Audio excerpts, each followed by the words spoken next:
Brain easy channel. और आज the Hindu का एक आर्टिकल डिस्कस करने वाले हैं हम।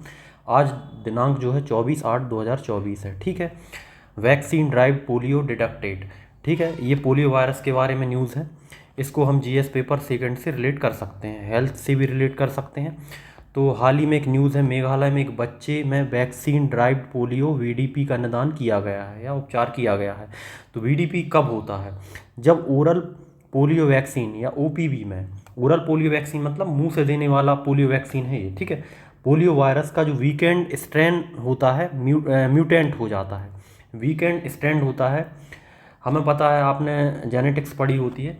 तो डीएनए होता है, डीएनए के स्ट्रैंड होते हैं, वो म्यूटेंट हो जाता है। ठीक है, वीकेंड स्ट्रैंड। ठीक है, और पैरालाइसिस या लकवा उत्पन्न करने की क्षमता पुनः प्राप्त कर लेता है। ठीक है, अब हम आगे बढ़ते हैं। बीडीपी आमतौर पर लो इम्यूनिटी कवरेज या खराब स्वास्थ्य वाले या प्रतिरक्षा विहीन व्यक्तियों में होता है, जिनमें ये 3 समस्याएं हैं। ठीक है, या प्रॉब्लम्स है। वीडीपी के 90% से अधिक प्रकोप ओरल पोलियो वैक्सीन में मौजूद वाइल्ड पोलियो वायरस टाइप 2 के कारण होता है।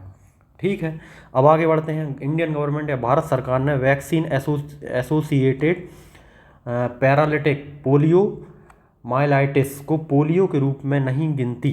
ठीक है, ये पोलियो के रूप में नहीं गिना जाता है क्योंकि ये बहुत ही कम मामले होते हैं, छोटे छोटे मामले होते हैं, ज़्यादा खतरा भी नहीं होता है इनसे। ठीक है, अब WHO ने 2014 में भारत को पोलियो मुक्त घोषित कर दिया था। ये आपको याद रखना है, स्टेट पीसीएस में पूछा जा सकता है।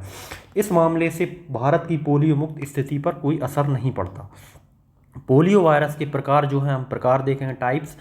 तो VP1, WPV1, WPV2 और WPV3, ये 3 प्रकार के वाइल्ड पोलियो वायरस या जंगली पोलियो वायरस प्राकृतिक रूप से उत्पन्न हैं, जिनके लक्षण समान होते हैं और जो जेनेटिक स्ट्रक्चर होता है वो भिन्न होता है इनका। ठीक है, अब आगे बढ़ते हैं। WP2 और WPV3 को क्रमशः 2015 और 2019 में ख़त्म कर दिया गया था, जबकि WPV1 को समाप्त करने के लिए वैश्विक प्रयास जारी हैं अभी भी। ठीक है, अब वर्तमान में वाइल्ड पोलियो वायरस पाकिस्तान और अफगानिस्तान में एंडेमिक है। आपने न्यूज़ में ही पढ़ा होगा कि पाकिस्तान और अफगानिस्तान में भी इसकी बहुत प्रॉब्लम चल रही है। ठीक है, अब आगे बढ़ते हैं। इनेक्टिव पोलियो वैक्सीन IPV को जॉन साल्क द्वारा इनेक्टिव वायरस का उपयोग करके विकसित किया गया था। ठीक है, वैक्सीन वायरस को इनेक्टिव करके ही विकसित की जाती है। इसका पूरा प्रोसेस होता है कि पहले ये एक्टिव फॉर्म में किसी एनिमल के बॉडी पर डाली जाती है, फिर इनेक्टिव फॉर्म में निकाल के फिर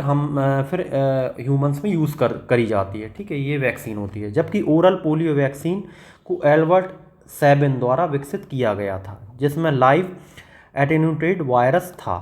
ठीक है, इसी के साथ हमारी ये न्यूज़ समाप्त होती है। चैनल को लाइक करें, सब्सक्राइब करें। Thank you.